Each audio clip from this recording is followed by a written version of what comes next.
Then you one sentence? I've got a lot of questions. One sentence. It might take longer for me to think of one sentence to that. Okay, then go ahead. And basically, the only reason we only have one moral obligation is that that's the sole purpose and the sole duty that the government was founded for. Okay, It's so only one sentence. duty. So would you agree that the government is created to do things that people cannot, individuals cannot? That individuals cannot. I don't believe one person could protect a whole nation, so yes. Okay, thank you.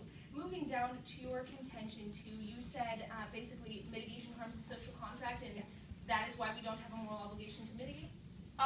No, under the second contention, I was discussing how it violates the moral obligation to the social contract, and simply that mitigation violates your value of the sanctity of life. Okay, thank you. Let's move down to your subpoint A slash little thing. All right. So I can't think of the word.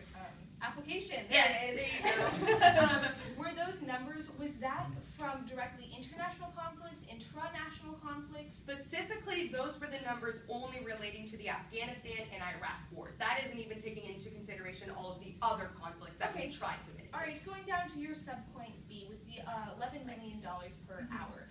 Which wars is this counting? That was the total cost of war since 2001. Okay, so it's all wars since 2001. Correct. All right, thank you. Moving up to the things you said against my case, would you agree that all of the lives that are terminated because of international conflicts are evidence that demand a verdict? Evidence that demand a verdict.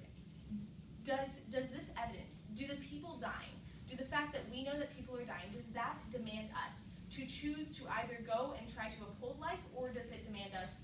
Not necessarily. Just one person dying doesn't mean that the entire government has to sit down and decide whether or not they're going to mitigate the conflict. While it's an unfortunate occurrence, as I discussed in my case, it would be good for us to defend them, but we don't have to. All right, thank you. One more question I've got to squeeze in 10 seconds.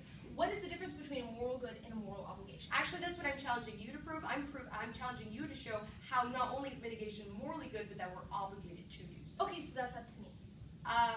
Not necessarily. A moral obligation is something that's good to do, but it's immoral not to do, if that makes sense.